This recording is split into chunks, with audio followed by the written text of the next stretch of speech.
अब आगे हम दावत देंगे लाड़क फैजल। अस्सलामुअलैकुम वरहमतुल्लाहि वबरकातहू। वालेकुम अस्सलाम रहमतुल्लाहि व बरकातहू।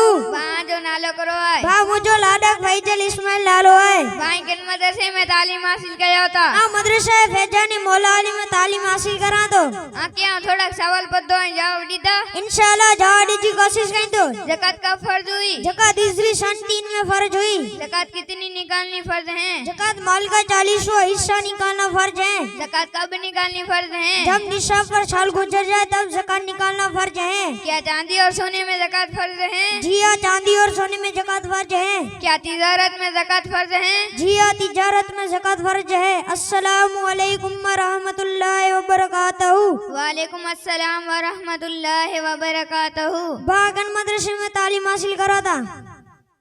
मदरसा फैजाने मौला अली में तालीम हासिल कया तो थोड़ा सवाल पढ़ते हैं जवाब देख सकता इंशाल्लाह जवाब देने की कोशिश करी तो। ज़कात किन लोगों पर फर्ज है? ज़कात इन लोगों पे फर्ज है, पहला मुसलमान, दूसरा आजाद, तीसरा आकिल, चौथा बालिग, पांचवा मालिक के निसाब पर फर्ज है। किन चीजों में ज़कात फर्ज नहीं है? इन चीजों पे ज़कात फर्ज नहीं है, पहला घरेलू सामान, दूसरा कारोबार के औजार में, तीसरा सवारी में, चौथा रहने के मकान में, पांचवा जरूरियात जिंदगी के हर चीज में। ज़कात किन लोगों को दी जाए? ज़कात इन लोगों को दी जाए, पहला फकीर जिसके पास माल नहीं हो, दूसरा मिस्किन जिसके पास खाना नहीं हो, तीसरा कर्जदार जिसके पास कर्ज अदा करने के बाद निसाब पर न बचे, चौथा मुसाफिर जिसको सफर में सख्त जरूरत हो।